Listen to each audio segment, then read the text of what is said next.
our topic today about tema 5 pahlawanku, subtema 1 perjuangan para pahlawanku, pembelajaran yang pertama. Oke, let's study together. Mari kita belajar bersama. Menjawab pertanyaan berdasarkan bacaan. Untuk dapat menjawab pertanyaan dengan tepat, kita harus memahami isi bacaan dengan cara menemukan informasi penting dalam bacaan. Nah, informasi itu adalah sekumpulan data atau fakta yang diolah sehingga memiliki arti dan dapat dipahami oleh pembaca. Nah, untuk memahami pertanyaan, kita harus mengetahui kata tanya. Kata tanya itu ada 6 ya nak. Apa? Apa ini digunakan untuk menanyakan benda atau peristiwa. Yang kedua, kata tanya siapa? Digunakan untuk menanyakan tokoh di dalam cerita. Tokoh itu adalah pelaku ya nak, pelaku dalam cerita. Yang ketiga, di mana? Di mana ini untuk menanyakan tempat atau lokasi. Kapan untuk menanyakan waktu. Yang kelima, mengapa? Digunakan untuk menanyakan alasan atau sebab terjadinya suatu peristiwa. Yang keenam, bagaimana? Ini digunakan untuk menanyakan proses, cara, atau tahapan terjadinya suatu peristiwa. Nah, jadi kita bisa terbantu menjawab pertanyaan kalau kita sudah mengetahui isi bacaan dan mengetahui kata-kata tanya beserta fungsinya. Nah, jawaban tersurat atau tersirat di dalam teks. Nah, tersurat kemarin artinya tertulis ya nak, tertulis jelas pada kalimat teks tersebut. Sedangkan jawaban tersirat kita harus menyimpulkan dulu berdasarkan informasi di dalam teks. Jadi kalau tersurat dia sudah tertulis langsung ya nak. Sedangkan tersirat berarti kita harus menyimpulkan dari informasi yang kita peroleh. Nah, begitulah cara membantu kita menjawab pertanyaan. Tokoh dan peninggalan pada masa kerajaan Hindu, Buddha, dan Islam. Jadi di Indonesia ada peninggalan pada masa kerajaan Hindu, Buddha, dan Islam. Nah, beberapa tokoh beserta peninggalan kerajaan Hindu, Buddha, dan Islam dan sikap kepahlawannya contohnya sebagai berikut. Yang pertama, ada Raja Mulawarman.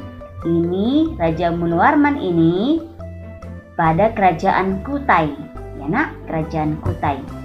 Nah, di kerajaan Kutai ya terdapat peninggalan Yupa. Ini Yupa ya nak. Ini namanya Yupa, peninggalan kerajaan Kutai.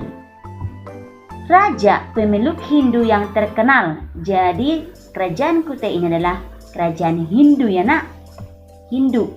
Nah, rajanya terkenal baik. Namanya Raja Mulawarman. Raja Mulawarman ini menyedekahkan 20.000 ekor sapi kepada kaum Brahmana. Jadi dia murah hati dan baik budi. Nah, sikap kepahlawanan Raja Mulawarman ini adil dan bijaksana. Jadi seorang pemimpin yang adil dan bijaksana. Yang kedua, taat menjalankan ajaran agama. Tadi agama Hindu ya nak.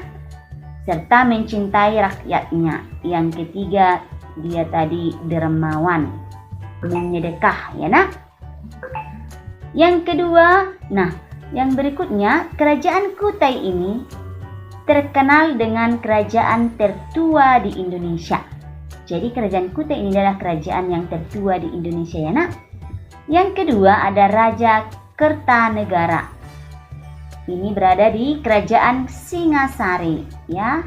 Kerajaan Kertanegara ini adalah kerajaan Singasari.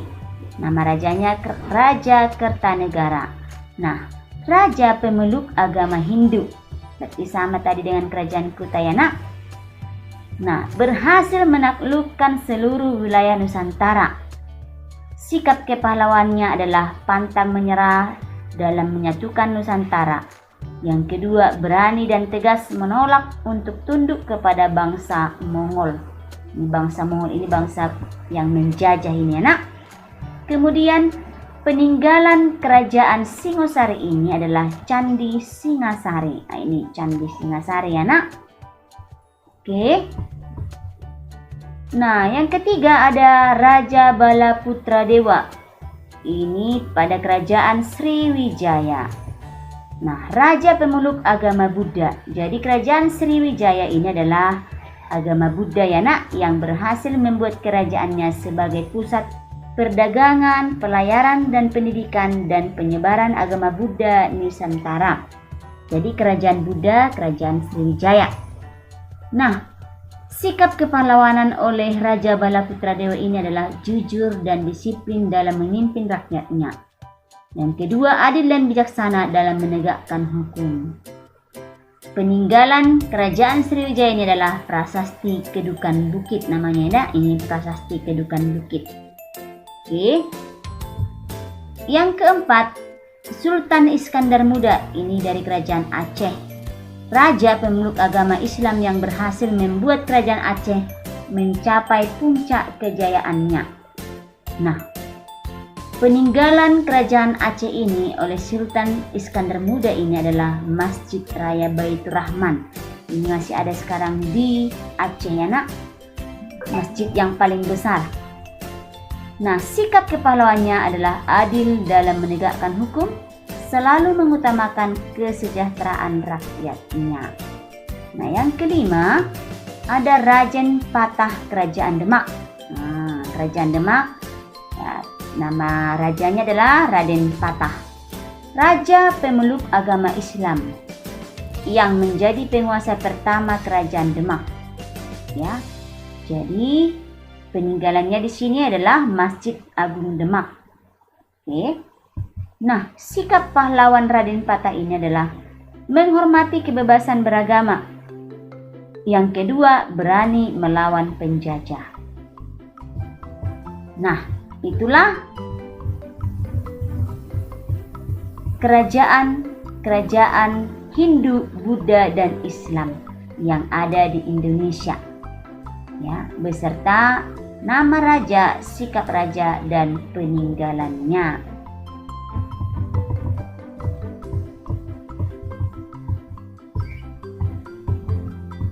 Kemudian, penerapan sifat-sifat cahaya. Nah, cahaya itu sangat bermanfaat bagi kita ya nak. Yang pertama, membantu manusia melihat benda-benda sekitar. Yang kedua, karena cahaya kita bisa membedakan warna. Dan yang ketiga, dapat melakukan kegiatan sehari-hari, yaitu manfaat cahaya bagi kehidupan kita ya nak. Nah, sifat-sifat cahaya antara lainnya, yang pertama ada sifatnya merambat lurus. Yang kedua, dapat menembus benda-benda bening. Yang ketiga, dapat dipantulkan. Yang keempat, dapat dibiaskan. Oke, di sini kita akan membuat percobaan sifat-sifat cahaya yang merambat lurus. Yang pertama, kita siapkan karton atau kotak susu yang sudah dilubangi di bagian tengah. Nah, kotak susu yang kedua juga dan yang ketiga juga ya nak. Kemudian kita bariskan. Nah, sekarang coba kita tes bahwa cahaya itu merambat lurus. Nah, kita gunakan senter ya nak. Sekarang senternya kita nyalakan, lalu kita dekatkan ke lubangnya. Nah, kita perhatikan kotak susu yang kedua terang, yang ketiga juga, dan tembus ke tembok. Nah, inilah dia sifat-sifat cahaya merambat lurus. Seandainya senter kita geser tepat di area yang tidak ada lubangnya, maka cahaya tersebut tidak akan tembus ke lubang ke karton yang kedua dan yang ketiga ya nak, dan yang ke tembok tidak ada karena dia tidak memiliki lubang. Oke. Jadi cahaya itu merambat lurus. Ini juga merupakan contoh-contoh cahaya merambat lurus. Oke, sifat cahaya yang kedua adalah menembus benda bening. Sekarang kita lakukan percobaan. Yang pertama kita ambil dulu piring kaca seperti ini anak, karena ini adalah benda bening, kemudian senter. Nah, sekarang kita tes dulu. Kita coba bahwa cahaya itu menembus benda bening. Coba kita perhatikan. Ya, ini misalnya benda beningnya, kemudian kita buat cahaya menggunakan senter. Nah, maka ya kita perhatikan cahayanya akan tembus ya nak, tembus ke tembok seperti ini. Jadi percobaan ini membuktikan bahwa cahaya menembus benda bening. Nah, oke, dalam kehidupan kita juga banyak contoh-contoh yang lainnya nak. Ini juga merupakan contoh-contoh cahaya menembus benda bening. Yang ketiga, cahaya dapat dipantulkan. Nah, contohnya kita bercermin di sini ya nak. Ini contoh-contoh cahaya juga yang dapat dipantulkan melalui kaca spion ya nak. Cahaya dapat dibiaskan atau dibelokkan. Sekarang kita perhatikan, kita sediakan alatnya, ada sebuah pensil dan ada gelas yang berisi air. Nah, di sini bisa kita buktikan bahwa cahaya itu dibiaskan atau dibelokkan ya nak. Sekarang kita masukkan pensilnya ke dalam gelas yang berisi air, lalu kita amati. Ya, kalau kita perhatikan di sini pensilnya seolah-olah patah. Nah, ini tidak patah ya nak. Pensilnya tetap, namun dia nampaknya patah karena terjadinya pembiasan atau pembelokan. Oke. Pembiasan cahaya juga bisa kita lihat di kolam renang ya nak, yang nampaknya dangkal tapi dalam. Oke, pembelajaran kita sudah selesai. Nah, hari ini kita sudah belajar tentang cara menjawab pertanyaan berdasarkan bacaan dengan benar. Yang kedua, kita sudah mengetahui tokoh dan peninggalan pada masa kerajaan Hindu, Buddha, dan Islam di Indonesia. Nah, yang ketiga, kita sudah belajar sifat-sifat cahaya. Oke, semoga tetap semangat anak-anak menang di rumah. See you next time and bye-bye.